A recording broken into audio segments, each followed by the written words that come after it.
Iiral ngayon ng hostisya.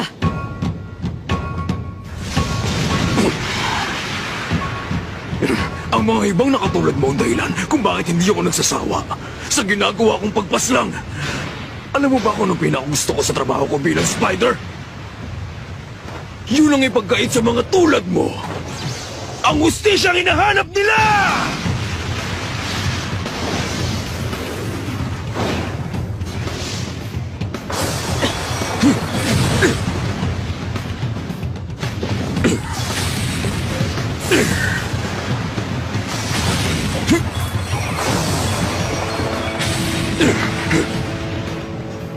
Delikado matamaan ako ng kadena niya.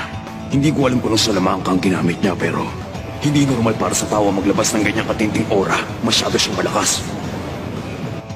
Kaya mabuti pa